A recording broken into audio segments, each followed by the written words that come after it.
Começa agora. Óbvio Lulante, porque no futebol, blá blá blá blá blá blá blá, nada é tão óbvio assim. Eu não sou seu, eu não sou de ninguém.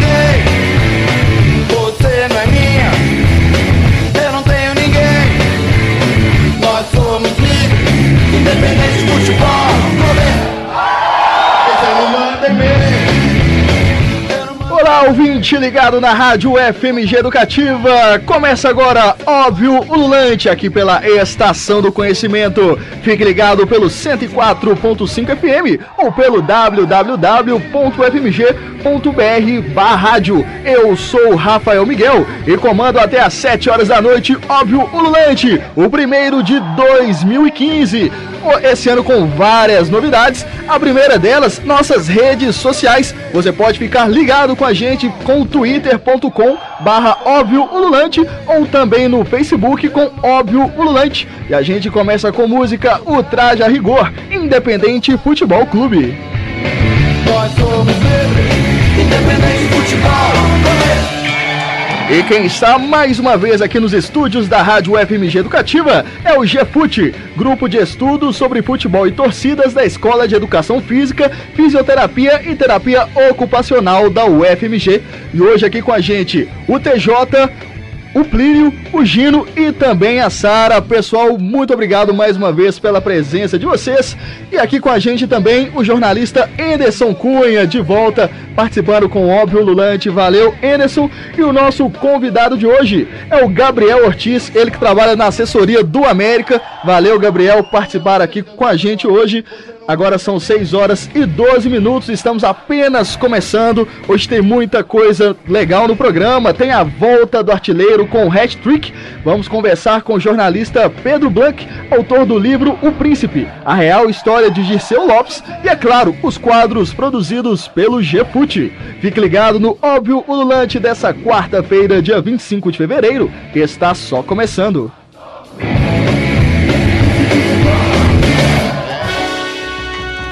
Perfil. Bom, quem mandou o perfil de hoje foi a Bárbara, mas quem vai trazê-lo aqui pra gente hoje é a Sara.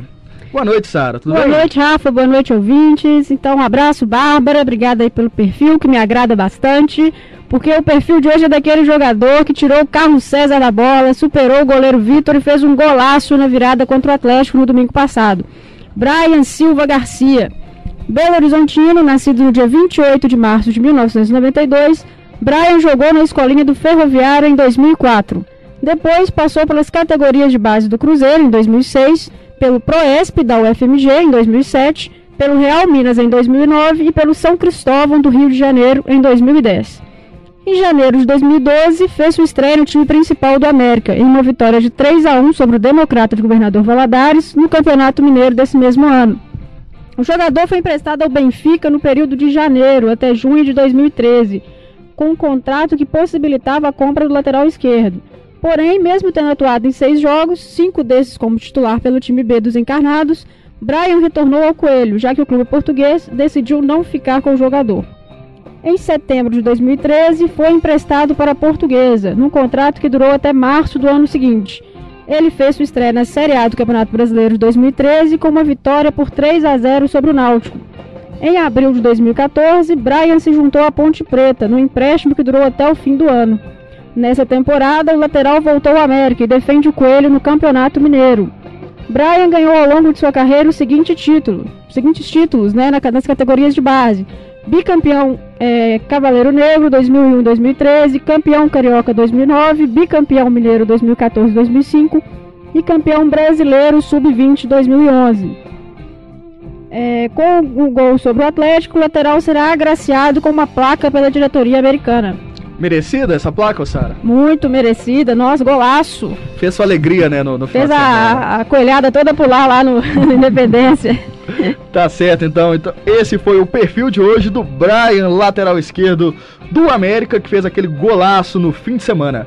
Agora 6 horas 15 minutos e no começo desse mês de fevereiro a UFMG Educativa esteve lá na matrícula dos calouros, né, da UFMG com a nossa tradicional Fila da Alegria. E aí eu aproveitei para agariar alguns gols de placa, né, saber qual que era o gol de placa da galera que está entrando na UFMG esse ano, e a gente escuta o primeiro agora. Meu gol de placa. Nós somos do Clube Atlético. Olá, galera! Meu nome é Isadora, faço Ciências do Estado. Coração, o gol que eu mais gostei foi o gol do Guilherme contra o Nils 2013 Libertadores. Foi show! Porque o Galo, assim como Ciências do Estado, arrasa! Beijos! Vencer, vencer, vencer. Meu gol de placa.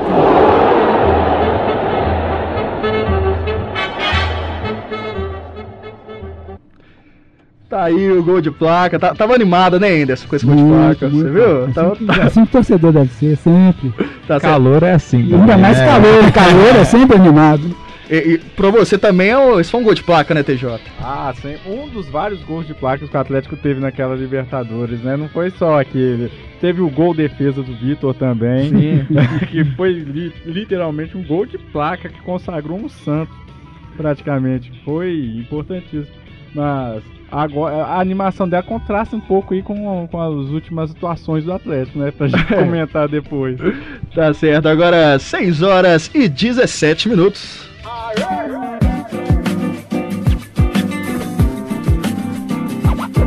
Hat-trick. Vamos que vamos.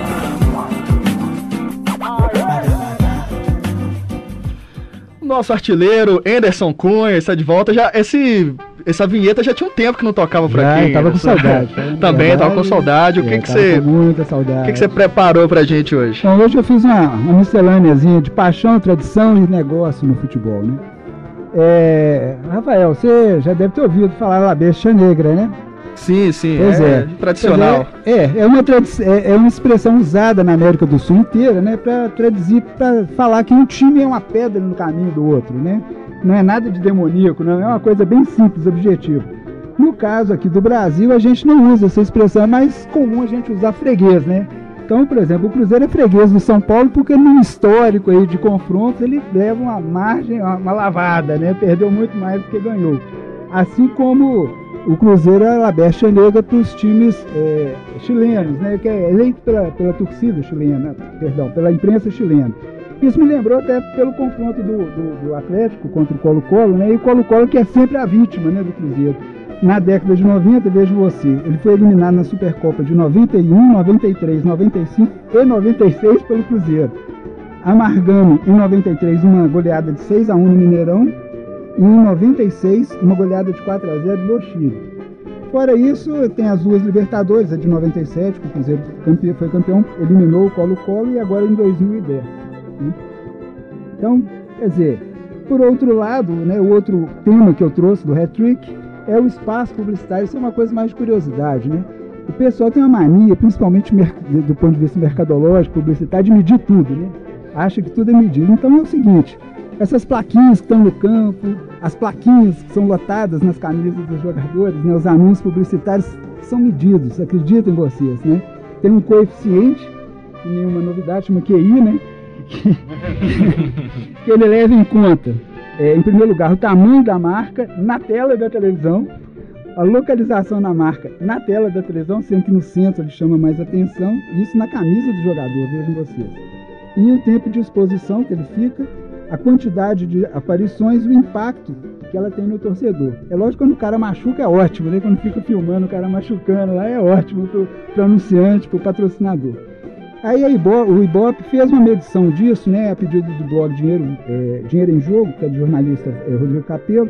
E aí eles tentaram fazer uma mensuração disso, só com a bola em jogo, né? Porque tem uma exposição que é antes e depois, nas coletivas, né? Que eu acho que até em alguns momentos aparece muito mais.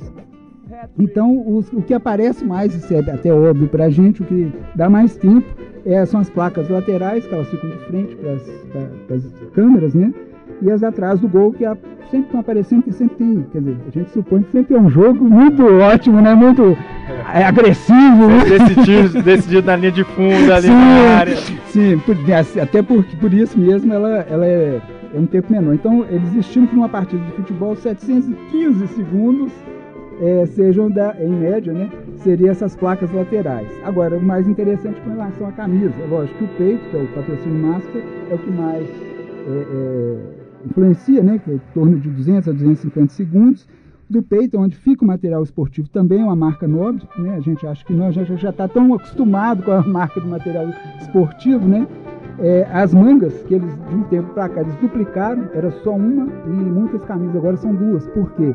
Jogada de perigo dentro da área. A câmera pega de um lado e do outro pega a imagem, entendeu? Então, isso dá em torno de 150 a 200 segundos. Aí depois vem a parte de barra nas costas, que é muito pequena, essa do ombro, que no jogo ela aparece pouco, se vocês repararem, essa aqui, semil, tanto Atlético quanto Cruzeiro. Tanto o Vilma, né, na coisa, como a gente já tá fazendo propaganda. Mas, hoje em dia, Anderson, não tem jeito de falar de futebol sem fazer propaganda. Essas nas entrevistas elas parecem muito, né, mais do que a do peito, que a câmera da Globo tenta cobrir a do peito, mas aparece do ombro. Bom, é isso aí, existe medição para isso. E aí, conciliando uma coisa com outra, eu vejo aqui em que pé que chega nessa questão. Domingo agora, que é o último assunto, domingo agora no jogo do Fluminense, o clássico, Carioca, Fluminense e Vasco, o que aconteceu? Polêmica, briga, por quê? No Maracanã antigo, né, a parte da arquibancada do setor direito, né, em relação às cabines de imprensa, que por um acaso é o setor do Maracanã que não recebe o sol em um momento de jogo, né? Foi dada ao Vasco da Gama em 1950, porque foi o primeiro campeão do Maracanã. Então, quer dizer, uma coisa de tradição, a gente pode até questionar isso ou não, mas uma coisa de tradição, foi uma conquista, digamos, né? Boa. Exatamente. Você já está adorando isso lá na Espanha, agora, lá em Barcelona.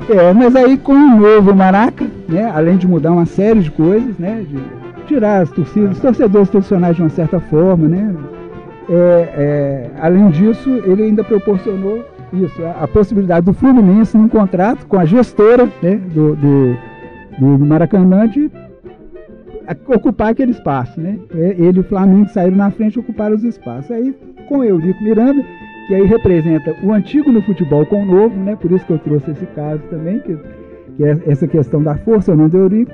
A pressão de lá, a pressão de cá, o jogo foi parar no Engenhão, que agora chama-se Newton, em homenagem ao Newton Santos, né? Aí, com isso, foi num estádio que está caindo, quer dizer, agora estão recuperando, né? Um estádio novo que está caindo, com 20 mil pessoas, porque ele está em reforma ainda, né? E longe da tradição, né? Que eu acho que é dos grandes espetáculos. Poderia ser em São Januário, o manda do Fluminense, mas eu acho que o grande clássico tem que ser em estádio grande, né? O Maracanã é um desses estádios, né? É o estádio tradicional dos clássicos cariocas, né? Sim, e aí você afasta por uma questão de posição de torcida. Eu entendo os lados da moeda, né? Mas acho que é muito pouco para prejudicar, é mais uma coisa para prejudicar o torcedor, né? Além do que o Campeonato Carioca já tá uma bagunça, né? Já tá uma federação, sempre foi, esse ano tá pior ainda. Então, se me permite só um breve comentário em relação ao assunto da publicidade, voltando um pouco. É óbvio que essa contagem e essa cientificidade, né, da publicidade cronometrada e tal, é um refinamento do sistema mercadológico, mas desde priscas eras, essa ideia da publicidade ela está presente no futebol, né? Então tem uma foto do estádio Antônio Carlos, da inauguração do estádio Antônio Carlos, onde é o Shopping Diamond hoje, do Atlético, de 1929. E a foto, aí eu não sei se a foto é proposital para pegar, acho que eles não eram tão atentos a isso na época, mas a foto que está estampada da inauguração do estádio, no fundo tem um muro, e no muro em letras garrafais mesmo, assim, tá escrito bebam só Antártica. Você vê que essa ideia já... E sempre cervejaria, né? Essa ideia da bebida, né? É muito legal essa coisa da publicidade que... sempre ser presente. Agora é uma coisa mais científica, mais chata até, né? O volume, né, que o mercado que movimenta hoje é bem diferente. Naquela época era para manter os times assim. Hoje, mais do que manter os times, é uma busca assim, não só por visibilidade aqui no exterior, outros mercados. O Barcelona há bem pouco tempo se gabava de não ter nenhuma publicidade em sua Pagava, né? Um bom tempo. E se rendeu de uns tempos pra cá a isso, né? Então, até puxando um pouquinho esse assunto, também existe hoje em dia publicidade no nome do estádio, né? Isso. E no Brasil isso não tem dado muito certo. A gente tem agora o Allianz Parque, que é do Palmeiras, a Fonte Nova, que é a Arena Itaipava, a Arena Quioceira do Atlético Paranaense. E ninguém fala, inclusive a Globo não pode falar os nomes, e isso atrapalha um pouco a vinda da publicidade desse estilo pro Brasil. E é uma grana preta que os clubes estão perdendo. O Corinthians teve aquele imbróglio lá, né? Que não queria que chamasse Itaquerão, né? O presidente não queria mas o pessoal continua, né? Chamando de Itaquerão. Pois é, e aí pegou tanto Itaquerão que o Corinthians está tentando vender esses name rights faz 2 anos e não consegue. Não consegue. Queria 800 milhões, 600 milhões, agora se alguém pagar 400 milhões já tá levando. Por outro lado, eu fiquei muito satisfeito de não ter perdido o Mané Garrincha, né? Em Brasília, que é o estádio nacional de Brasília, né? E Nilton é muito melhor do que Engenhão, né? Eu também acho, concordo. Melhor que o João Avelange também. Muito melhor. Muito melhor. Só pra concluir aqui, só um outro ponto. A gente fica falando um pouco, falou do futebol, mas no esporte, principalmente no vôlei, a gente vê essa questão das marcas, que os times têm o nome da marca antes do próprio time. Assim, a necessidade, né? Que a Globo também não fala, né? Não fala, que também não fala. Mas os times acabam tendo o nome da marca e o sobrenome é o nome da equipe. 6h26, pessoal. Vamos finalizando o primeiro bloco do programa. Um rápido intervalo, já estamos de volta. Desliga não, desliga não, desliga não, desliga óbvio não, Lulante, desliga não. Porque no futebol, blá blá blá blá blá blá blá. Nada é tão óbvio assim.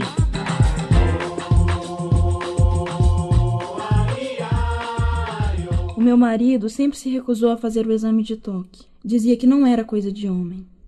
Eu sempre penso que aquele minutinho do exame preventivo poderia ter sido suficiente para salvar a vida do Marcos. O câncer de próstata é o segundo mais comum entre os homens no Brasil e possui um alto índice de morte. Não espere os primeiros sintomas. Quando eles aparecem, o tumor já pode estar muito desenvolvido. Faça o exame de prevenção. Ele é grátis e oferecido em toda a rede de hospitais públicos. Homem também cuida. Uma campanha UFMG Educativa. Você está ouvindo Óbvio Lulante, porque no futebol, blá blá blá blá blá blá. Nada é tão óbvio assim.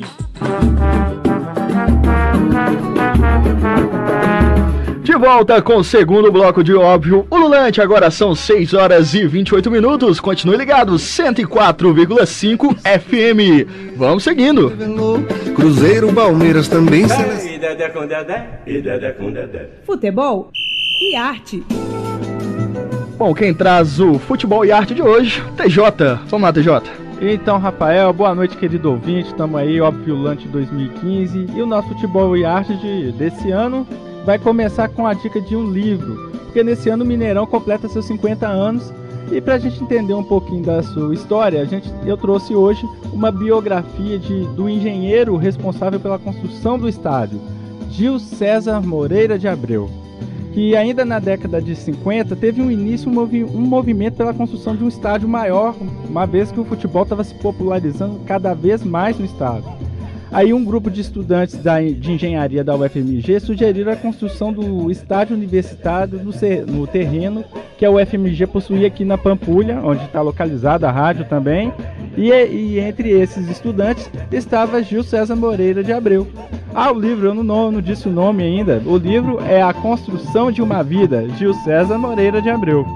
Ele conta com 232 páginas, além de fotos do acervo pessoal de Gil César. Ele foi concebido com a redação de Alencar Rabujanra e André Carvalho, sobre o texto inicial tirado das gravações de Gil César. Lançado pela Armazém de Ideias em 2008, o livro pode ser encontrado no site Estante Virtual por R$19. Mas eu consegui baixar ele na internet, depois o pessoal pode tentar. Pode tentar também. Então agora segue um trecho do livro, de uma parte dele que chama O Mineirão Está Pronto. 5 de setembro de 1965. Cerca de 75 mil vozes fervem no caldeirão do estádio Magalhães Pinto. O público só não é maior pela desconfiança do povo mineiro. Por causa dos jornais, principalmente os de fora de Minas, o disse-me-disse nas ruas espalhou o medo de que o estádio viesse ao chão. Quanta crendice, penso olhando o cimento sólido da entrada, em que caminho a passos cansados. Ainda ontem à noite estava aqui tomando as últimas providências. Conferi cada detalhe durante toda a obra. Assegurei-me de que nada errado poderia acontecer.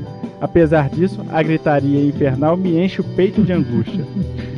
Os abraços dos torcedores entrando junto comigo, os "Oi, Gil!" de gente tímida à distância.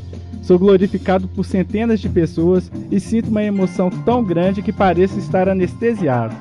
Dirigi desde a primeira forma a construção deste estádio moderno, sonho de todos os mineiros.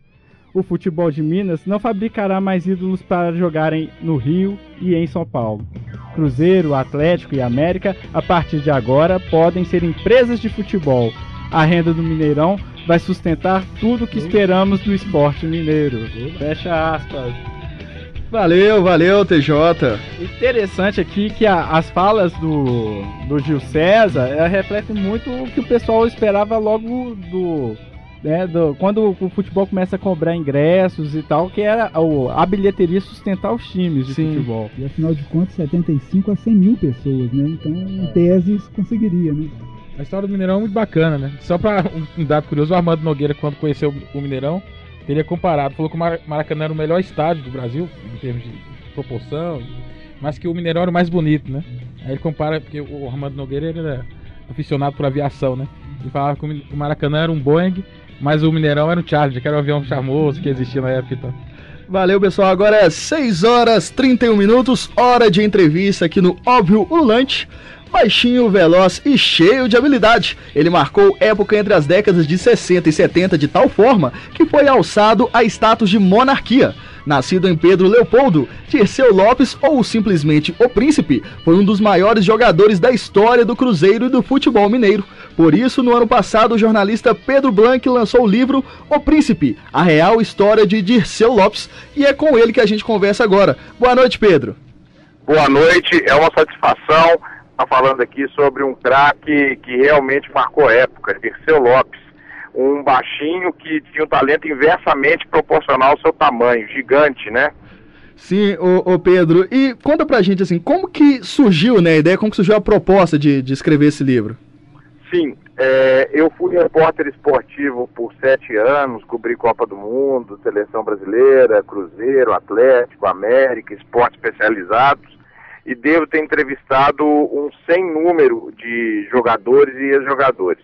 E um sempre me chamou muito a atenção, que foi Dirceu Lopes, pela humildade, pelo que ele representou para o futebol. E aí, quando eu dei uma reposicionada na minha carreira e consegui um tempo para escrever livro, eu vou dar uma ligada para o Dirceu e ver se ele topa a gente contar a história dele, que era uma história pouco contada e sem tanto registro. Ele aceitou o convite e a gente construiu essa biografia, o Príncipe, né, a real história de Dirceu Lopes. E foi uma satisfação muito grande voltar aos anos de ouro do futebol brasileiro, a formação do grande Cruzeiro. Eu estava ouvindo um pouco antes vocês falando do Mineirão, o surgimento do Mineirão e também a passagem do Dirceu Lopes pela seleção brasileira, que infelizmente é até difícil imaginar que um jogador do quilate do Dirceu Lopes não disputou uma Copa do Mundo por questões políticas, né? Ô Pedro, você até citou aí, né, que às vezes essa história do Dirceu não é tão contada, a gente sabe do grande jogador que ele foi, né, mas será que ainda falta um pouco mais de reconhecimento, né, ao Dirceu Lopes? Falta, assim, principalmente as novas gerações, né, saber quem foi o Dirceu Lopes? Sim, eu costumo, quando a gente começou a fazer as primeiras entrevistas, né, eu falei assim, Dirceu, você não tem a dimensão do que você representa para o futebol brasileiro e mundial. Eu vou explicar isso. Em 1973, a gente tem que ter em mente que os meios de comunicação engatinhavam, eram muito menos velozes do que são hoje. E mesmo jogando no Brasil, o Dirceu Lopes foi convocado para a seleção da FIFA, dos melhores do mundo, jogando ao lado dos grandes craques da época, né? E o Dirceu esteve lá. Então, o talento do Dirceu Lopes, eu costumo falar, a minha lista de 10 maiores jogadores do mundo, Dirceu está nela. Não tem o Romário, por exemplo. Você pode tirar quem que você quiser, mas deixa o Dirceu Lopes ali. Dirceu Lopes está lá, né? Porque o Dirceu Lopes é um gênio do futebol brasileiro, um monstro sagrado. E que, como a gente disse na abertura, né, é um marco na virada do Cruzeiro, né, na ascensão do grande Cruzeiro e do futebol mineiro e também do futebol mundial. Sim. E, ô Pedro, e como é que foi, né, a parte de produção mesmo do livro, né, com quem que você conversou? E o próprio Dirceu também, ele escreve um capítulo do livro, não é isso? Sim, ele escreve o capítulo do terceiro tempo, né, que ele relata a vida dele desde a aposentadoria no Uberlândia até os dias de hoje. Eu conversei com o Dirceu e realizei mais ou menos 100 entrevistas com ex-companheiros, jornalistas, amigos, familiares, que ajudaram a gente a entender como surgiu o Dirceu Lopes. Lá nos campinhos de várzea de Pedro Leopoldo, que ele mesmo pegava a enxada para abrir o mato e jogar bola, até o início do Cruzeiro, que ele tem um episódio marcante de racismo, né? Havia um técnico do Cruzeiro que não se recusava a colocá-lo em campo porque o Dirceu é mulato, é negro, né? E se não fosse um diretor de futebol chamado Carmine Furletti, o Dirceu Lopes talvez não tivesse conseguido a primeira oportunidade no Cruzeiro. Furletti preferiu mandar o técnico embora e confiar no Dirceu, né? Sim. Ô Pedro, uma coisa que é dúvida minha, eu acho que de muita gente que deve estar escutando, e até do pessoal aqui, é como que surgiu esse apelido de príncipe, né, do Dirceu. É muito interessante. Tem muita gente que acha que o apelido de príncipe surgiu depois daquele famoso 6-2 da Taça Brasil de 66, mas na verdade não foi. A primeira vez que o Dirceu foi chamado de príncipe foi uma semana depois teve o primeiro jogo do Mineirão, né, que foi a Seleção Mineira e o River Plate, e uma semana depois, na inauguração dos refletores do estádio, teve um jogo entre Seleção Mineira e o Santos, que o Pelé teve, e a Seleção Mineira ganhou por 3-2 esse jogo, e o Dirceu marcou um dos gols. E além de marcar o gol, fez uma partida tão exuberante que no momento que o juiz apitou o final da partida, as pessoas que foram lá para aplaudir o Pelé perguntaram o que aconteceu que o Santos perdeu hoje. Aí o Pelé apontou e falou, tá vendo ali? Aquele ali é o príncipe, perdeu por causa dele. Então foi um apelido dado pelo Rei Pelé ao príncipe, que diz para todo mundo que o Dirceu era o sucessor dele, né, no futebol. Muito bacana. Ô Pedro, boa noite. Quem tá falando é o Gino do GFute, tudo bem? Tudo jóia, e você? Joia. Deixa eu te perguntar, Pedro, uma curiosidade que eu tenho sobre o Dirceu, porque me parece que uma versão que construíram em torno dele e que justificou, inclusive, esse não reconhecimento, mas principalmente a não participação em Copa ou a não convocação deles, teria sido essa personalidade tímida, introvertida dele, que teria prejudicado na carreira. E me parece que o seu livro desconstrói essa versão, né, e traz à tona aí uma outra ideia sobre esse fato, né? Eu acho, esse é um ponto muito importante na história do Dirceu, do futebol brasileiro e da história do país, e a gente tem que falar nele com a dimensão que ele tem. Em 1969 a seleção estava numa profunda crise técnica, e o João Avelange, que é visto hoje, entendido como um cara que se envolveu com tudo de sujo do futebol, era o presidente da CBD, e tinha uma relação muito estreita com os militares. E o então presidente Médici, ele era um apreciador de futebol e precisava, dentro do projeto de integração nacional que o futebol representava, convocar um jogador do Atlético Mineiro para contemplar todas as grandes torcidas do país. E aqui cabe uma ressalva que o Dario é um dos maiores goleadores que o nosso futebol já teve. Só que naquele patamar de jogadores, Rivelino, Pelé, Gerson, Dirceu, Tostão, o Dario está um degrau abaixo, isso é negável, todo mundo sabe, e até o próprio Dario. E aí, com a pressão do Médici, foram feitos 2 crimes, aliás, 3 crimes naquela seleção de 70. Primeiro, a demissão de João Saldanha, declaradamente comunista e até chamado de João Sem Medo, porque não hesitava em assumir suas posições. Segundo, Toninho Guerreiro, que foi cortado, um dos maiores atacantes da história desse país, e que foi cortado por uma sinusite. Não existe na história do futebol mundial nenhum jogador que tenha sido cortado por sinusite.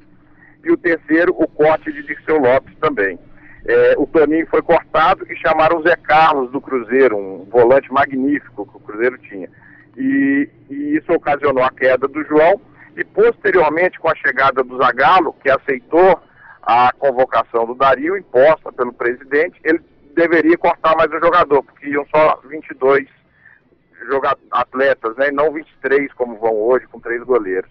E por ordem do presidente da República, ele cortou o Dixon Lopes, que era era eleito o melhor jogador do Brasil por qualquer. O Pelé não entrava nessas eleições porque ele era hors concurso. Então o Zagallo fez o corte do Dirceu a mando da presidência da República e aceitou levar o Dario. Ressalte, um grande goleador. Mas foi um crime, mais um crime cometido pela ditadura militar brasileira. Muito legal, Pedro. Eu sei que tem diversas histórias da gente conversar sobre o Dirceu aqui, mas infelizmente o nosso tempo é muito curto. Pra gente finalizar aqui, como que os ouvintes podem fazer para adquirir o livro? Onde que eles encontram o livro? O livro ele se encontra nas principais livrarias de Belo Horizonte.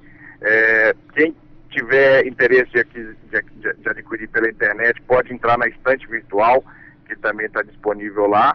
E qualquer coisa, contato aí, também pode me achar ou no Facebook, como Pedro Blanc aí, mandar dúvida, pergunta, quiser discutir o livro, que a gente está à disposição.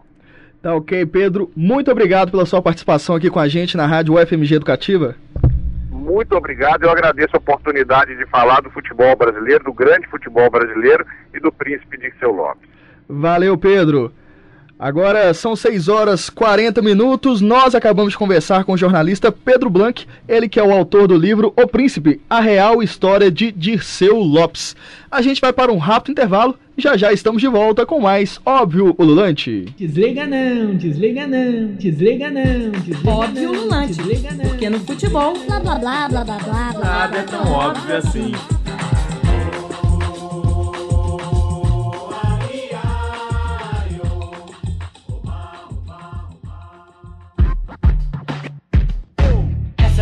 Rádio FMG Educativa. Se liga. 104,5 FM é a frequência que está em sintonia com a população. Sintonize já. 104,5 FM, coerência, cidadania e cultura na programação. A rádio que transmite informação. UFMG Educativa, a estação do conhecimento. UFMG Educativa, a estação do conhecimento.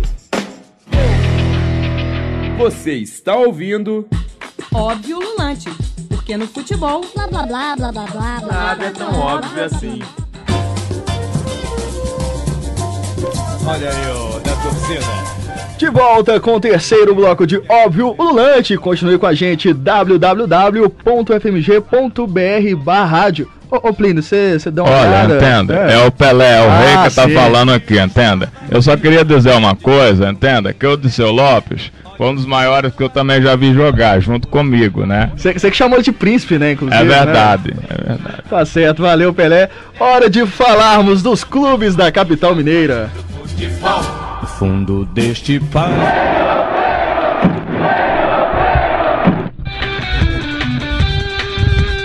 A Sara já até esticou o braço pra pegar o microfone, porque é hora de falar do América, né, Sara? Você que tá... Já logo garanti meu microfone aqui. Tá, você que tá feliz, né, com o América. E o Gabriel tá aí hoje, ó, então você pode arrancar todas as informações do América, né? Pois é, Rafa. Vamos lá, Sara, expectativa pra esse América que hoje estreia na Copa do Brasil, lá contra o Lusiânia. Pois é, tem que ganhar, né, poxa, eu nem sei o que é isso, Lusiânia e no estádio Zequinha Ruiz. O que é isso, gente? Enfim, mas vai ter que ganhar, né, Rafa? Obrigação, né? Coisa familiar, né? Não. E esse time aí, o Lusiânia, ele é interessante porque é o time de Goiás que disputa o campeonato de Brasília, né? Então o América tem que ganhar, né? Pois é, não pode perder, né? Depois de fazer aquele show lá no Clássico, não pode perder de Lusiânia, não. Mas como é que você tá vendo esse início de temporada do América? Tá bem? Olha, tá tranquilo, Rafa. Eu acho assim, o jogo contra o Atlético foi um jogo interessante, porque assim, no começo o América tava bem desorientado. Eu achei o primeiro tempo muito ruim, tanto para as duas equipes. Eu achei, um tal de rifar a bola pra lá, rifar a bola pra cá. E aí o América começou a melhorar depois, até mesmo depois do pênalti, depois da expulsão do Patrick.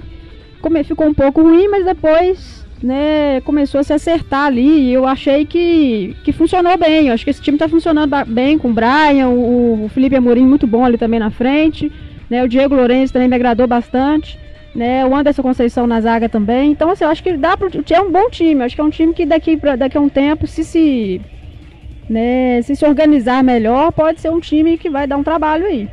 Ô, Gabriel, você que tá lá todo dia vendo os treinamentos do América, um time que o Givanildo tá conseguindo armar bem, né? Sim, é um detalhe que esse time foi praticamente montado esse ano, né? Sim. A gente teve a saída, se não me engano, de 19 atletas no ano passado, chegaram 8 e subiu muitos meninos da base. Foram 11 que subiram do ano passado para cá. E além do mais, outros que estavam emprestados, como o próprio Brian e o Patrick, né? Sim. São as duas laterais. Estavam um no ABC e outro na Ponte Preta, voltaram, não só eles. Luiz Felipe, Dopô, que jogou. Dopô, é isso. Então eles voltaram. É um time recheado de novidades que o Givanildo está conseguindo resolver isso logo no começo. E o América hoje buscando aquele resultado de 2 gols, né? Pra já matar o jogo de volta. Aí já e vai ter uma semana de folga aí pra frente. Seria ótimo, né? Vamos ver. Sim, só que a tarefa, eu já não sei se vai ser tão fácil. O detalhe é que o Lusiânia, que é goiano, mas disputa o campeonato de Brasília, é o atual campeão do campeonato do Candangão, campeonato de Brasília, que ele chama, né? Ganhou inclusive do Brasiliense, que chegou do Brasiliense, não, do Brasília, que chegou na final da Copa Verde, que ganhou a Copa Verde, mas depois perdeu no tribunal, e até hoje não sabe quem é o campeão. mais uma, né, pra disputar, mais um campeonato mas não deve ser um jogo obscuro. Tão fácil assim. Não vai ser nem um pouco fácil, né, ainda mais fora. A Copa Verde é apropriado, decidir no tapetão, né? E o provável América, né, pra logo mais, com o João Ricardo, Patrick, Alisson, Anderson Conceição e Brian, Thiago Santos, Diego Lourenço, Mancini, Felipe Amorim e Henrique, no ataque Rodrigo Silva. Deve ser o mesmo time que ganhou do Galo, né, no final de semana. Mesmo time. Tem só o zagueiro, que agora eu não me recordo o nome, que não pode jogar porque ele foi expulso na Série C. É o Patrick. Não. É o Wesley. É o Wesley, né? Wesley ele foi expulso na Série C no antigo clube dele, ele não pode jogar. É verdade. Lusiana e América, a partir das 7h30 da noite, lá no estádio Zequinha Ruiz, né? Você gostou, né, Sara, do Zequinha? Gostei do Zequinha Ruiz. 6h47.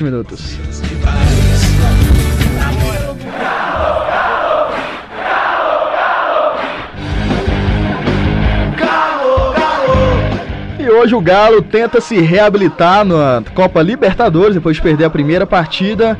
TJ, Gino, Galo pra jogar no Independência, e o Atlas. Os times mexicanos são chatos, né, normalmente. Pois é, eu já tô pensando no jogo da volta, que o Atlético vai ter que fazer aquela viagem enorme. Sim, né? Dos brasileiros é o time que mais viaja na Libertadores. Vai viajar, eu vou te contar, vai gastar dinheiro adoidado no free shop. Agora, o Atlético tá numa situação assim que inspira cuidados agora na Libertadores. Não pode mais vacilar. Se quiser ter alguma vantagem nas próximas fases, é encarar agora cada jogo como fundamental e decisivo para a classificação, porque no jogo contra o Colo-Colo, o Atlético começou bem, até os 25 minutos do primeiro tempo, achei o Atlético muito bem, mas foi deixando o Colo-Colo gostar do jogo. Aquele gol também, né, desmoronou, né, aquela falha do Vitor. Praticamente a única chance de gol do Colo-Colo no primeiro tempo, né? Mas isso não pode acontecer, né, porque, poxa, o Vitor é um cara que sempre salvou o Atlético, então a primeira falha que ele tem, assim, né, num jogo importante, o time desfalece, apesar de que é um time um pouco diferente dos outros anos. Mas eu entendo que foi menos talvez pela falha do Vitor e mais pela situação do jogo de no segundo tempo tentar ir para reverter ou empatar e ter dado muito espaço, e o Colo-Colo gostou do jogo. E uma mexida talvez ali não muito feliz do Levi ali para tentar ganhar o meio e acabou perdendo.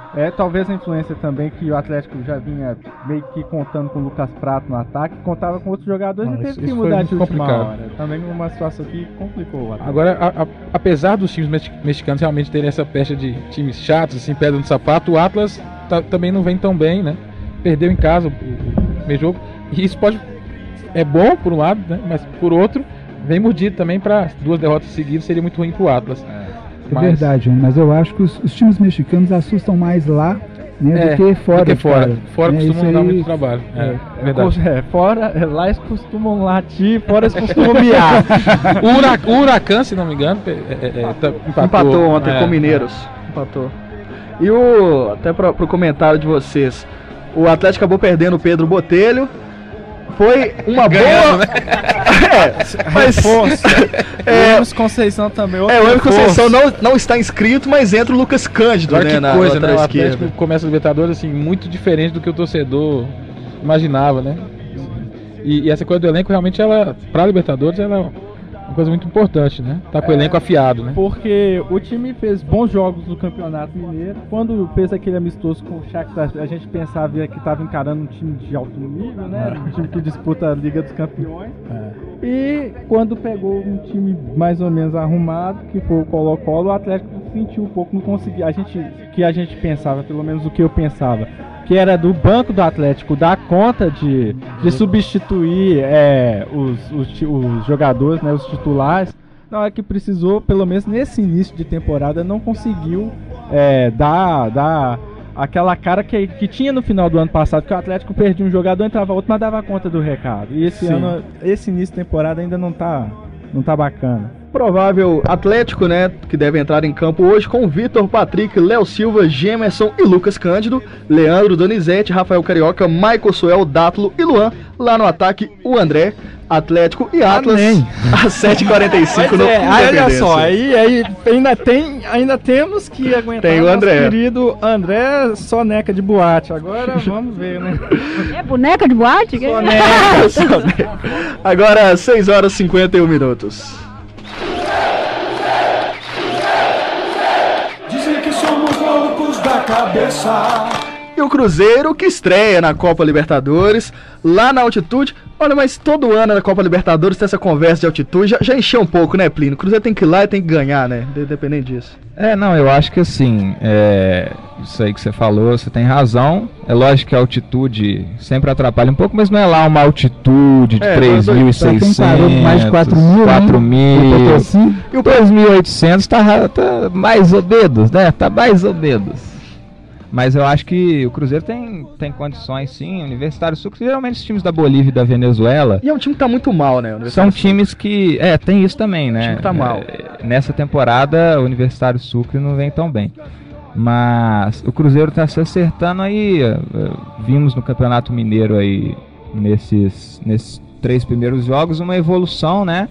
Lógico, isso é óbvio, porque é um time que foi remontado praticamente...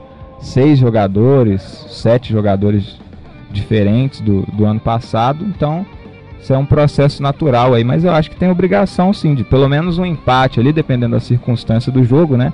Porque na Libertadores a gente sabe, né? O Atlético perdeu o primeiro jogo, para classificar, o segundo jogo ele já tem que estar esperto, não pode mais perder ponto em casa. Libertadores é assim, a gente sofreu no ano passado com isso, né? O Cruzeiro mesmo. Anderson? Oi. Não, eu ainda tô com os 2 pés atrás com relação ao time do Cruzeiro, pelas partidas que eu vi. Ganhou no Mineiro, mas eu acho que o Mineiro não dá, assim, como né, pré-temporada funciona bem, mas como parâmetro a gente não sabe. É um time realmente muito modificado. Esses times da Bolívia só tem muita chance mesmo por conta da altitude, né? Diferente dos times colombianos, que normalmente são mais fortes, né, daquela região, né, que eu tô falando. Mas, ontem você falou dos times venezuelanos, mas o Mineiros estava ganhando de 2-1 do Huracan lá na Argentina, tomou um empate. Sim, no finalzinho com um gol de pênalti. O grupo do Cruzeiro, de todo jeito, é muito feio, né, então se não classificar, mesmo com o time capengando, a sorte é essa, né? Se pegasse o grupo do Corinthians, do São Paulo... Agora, em relação à altitude, é legal porque assim, não é altitude, mas peronomútil, né? Assim, os fisiologistas mesmo falam que 2.500 metros começa a comprometer, então 2.800 dá pra não sofrer. Tem um amigo que fala que Diamantina tem 1.200, na verdade. É verdade. O próprio Paulo André deu uma declaração interessante, né? Quando perguntaram pra ele, que tem gente que fala que a altitude é psicológico e tal, ele falou... É psicológico pra quem tá sentado em casa assistindo o jogo. Tá correndo no campo, né? Quem tá correndo não tem nada de psicológico, não. Parece que alguns times fazem preparação pra altitude em Sucre, né? Antes de subir o Cruzeiro mesmo fez, né? Quando foi jogar lá com o Real Potosí, que era com mais de 4.000 metros acima do mar, fez a preparação em Sucre, e o próprio Cruzeiro já ganhou lá em Sucre. Se não me engano, em 2009, o Cruzeiro venceu o Universitário por 1-0, gol do Thiago Ribeiro. Só repassando aqui o provável Cruzeiro, com Fábio, Fabiano, Léo, Paulo André e Mena, William Farias, Henrique, Marquinhos, Té Arrascaeta e William. Lá no ataque, Leandro, Damião. Cruzeiro, Universitário Sucre e Cruzeiro às 10 horas da noite no Estádio Olímpico Pátria. Agora 6 horas e 55 minutos, vamos para um rápido intervalo, mas já estamos de volta. Desliga não, desliga não, desliga não, desliga óbvio Lulante, porque no futebol, blá blá blá blá blá blá, nada é tão óbvio assim.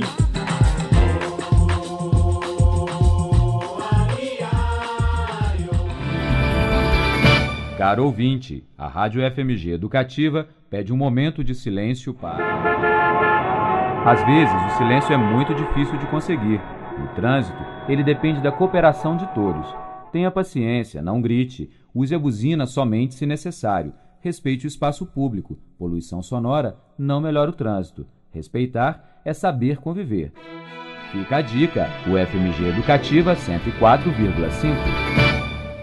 Você está ouvindo Óbvio Lulante, porque no futebol, blá blá blá blá blá blá, nada é tão óbvio assim. Frase do dia. Estamos de volta. A nossa frase foi enviada pelo nosso lesionado tio Phil, né, que está aí na escuta, mas quem vai trazer pra gente é o Plínio. Vai trazer pra gente é o Plínio. Então, retornando de nossas não tão longas, mas merecidas férias, né? A gente resolveu fazer uma frase para falar do próprio quadro, né? A frase do dia. E você que está ouvindo o programa pode pensar, né? O quadro de apenas uma frase é moleza, né? Fazer, né? Mas não é bem assim. Como diria o artilheiro Túlio Maravilha, grande, glorioso, abre aspas, o time estava vencendo com um esquema mais difícil. Desculpa, posso começar de novo, né? Vai. O time estava até difícil, tá vendo? O time estava com um esquema mais difícil. Eu sentia que estava saindo das minhas características e isso me prejudicava. O melhor é simplificar, mas é difícil fazer o fácil. Olha só, hein? Grande Túlio Maravilha. Grande Túlio Maravilha. Ele sintetizou esse gênio, quadro. Né? Ele sintetizou o quadro da frase. É isso aí, velho. E, pô, tem que valorizar a frase. A gente tava falando de seu Lopes, Túlio Maravilha é um incompreendido, né? Pessoal, 6 horas e 57 minutos. Nosso tempo tá estourando aqui. Rapidinho aí as considerações finais, abraços, recados. Não, só agradecer todo mundo aqui pela colaboração da galera do GFUT. Tamo aí, eu acho que a gente começou bem pra temporada 2015, segurando a onda. E agradecer todo mundo aqui, Anderson, Sara, Plínio, o Gino, o Gabriel. Gabriel, desculpa Gabriel, enfim. Rafael, vamos que vamos. Valeu. Em 2015. Estamos de volta para mais uma temporada. Anderson, muito obrigado pela sua presença de novo com a gente. Pessoal do GFUT, muito obrigado. Gabriel, valeu participar aqui com a gente.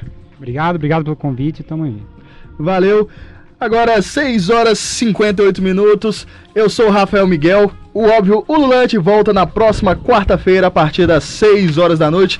Não deixe de entrar nas nossas redes sociais pelo twitter.com/óbvio Ululante. Também estamos no Facebook Óbvio Ululante. E a gente fecha com música. Demônios da Garoa, time Perna de Pau.